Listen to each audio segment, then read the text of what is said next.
Éplucher les pommes de terre, les couper en dés, bien les rincer et les sécher dans un torchon propre. Faire chauffer de l'huile dans une poêle, y faire fondre les oignons et rajouter les pommes de terre. Bien penser à faire dorer chacune des faces des dés de pommes de terre, rajouter les lardons et terminer la cuisson. D'autre part, gratter la croûte d'un reblochon, le couper en 2 ou en 4, préparer un plat à gratin, frotter le fond avec de l'ail et mettre le tout au four, 200 degrés, thermostat 6 ou 7. Attendez, c'est pas du tout l'intro de Big Bug Hunter ça. Super Mario 64 est connu pour ses nombreux glitches ainsi que ses possibilités hallucinantes en termes de speedrun. Mais aujourd'hui, nous allons nous intéresser à une version moins populaire, Super Mario 64 DS. Et oui, lors de son portage sur console portable, de nouveaux bugs sont venus s'ajouter. En voici quelques-uns pour le plus grand plaisir de nos yeux.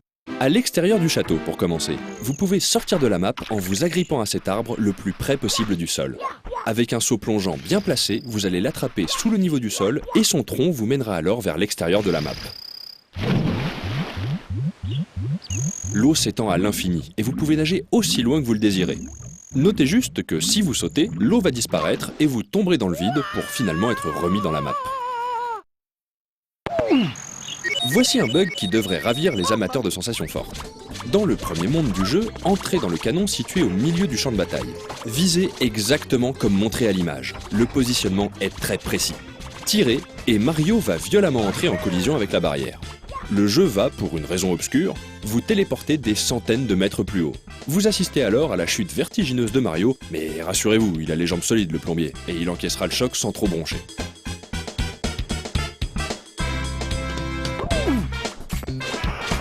Ce bug est également réalisable en visant de cette façon. Mario sera téléporté à l'impact de la même manière.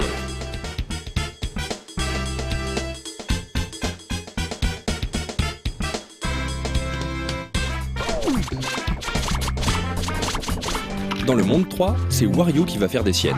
Prenez une fleur de puissance pour vous transformer en Metal Wario et ainsi pouvoir marcher sous l'eau. Rejoignez vite le navire immergé et allez sur la proue. Le but est de glisser en arrière avec un bon timing pour que l'effet de la fleur de puissance prenne fin pendant l'animation de la glissade. Si vous réussissez, Wario marchera sous l'eau comme si de rien n'était. Vous pouvez même clipper à travers l'épave du bateau, mais il n'y a rien à voir à l'intérieur, malheureusement.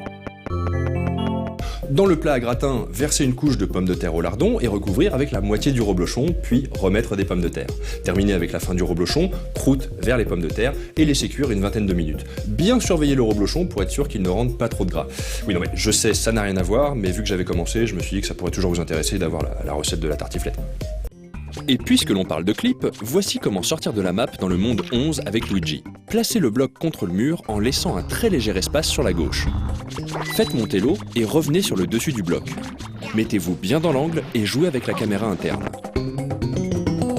Luigi va alors tomber dans le petit espace entre le mur et le bloc et être pris dans un jeu de force opposée.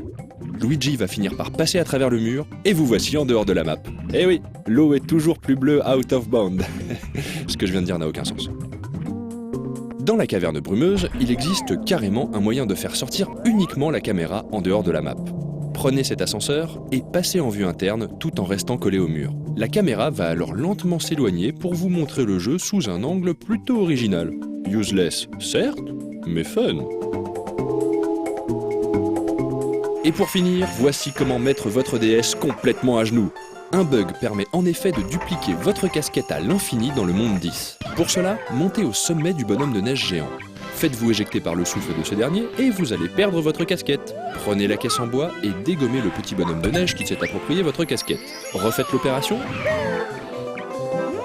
Et cette fois, le bonhomme de neige ne vous donnera pas une, mais 2 casquettes. Vous l'avez deviné, à chaque nouvelle itération, le nombre de casquettes est multiplié par 2. Au bout d'un certain nombre de casquettes, le jeu va commencer à ramer sévère. Et pour info, si vous êtes un peu trop joueur, c'est un joli game crash qui vous attend. Rien de bien grave, mais seul un reset pourra vous sortir de là.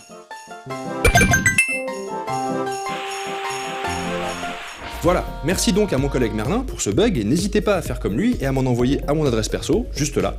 Enfin, n'oubliez pas de prendre appui sur vos avant-bras pour ne pas trop vous fatiguer, repliez les cuisses le long des hanches de votre partenaire qui lui devra vous tenir les chevilles dans un mouvement de... attendez une seconde là. Body high.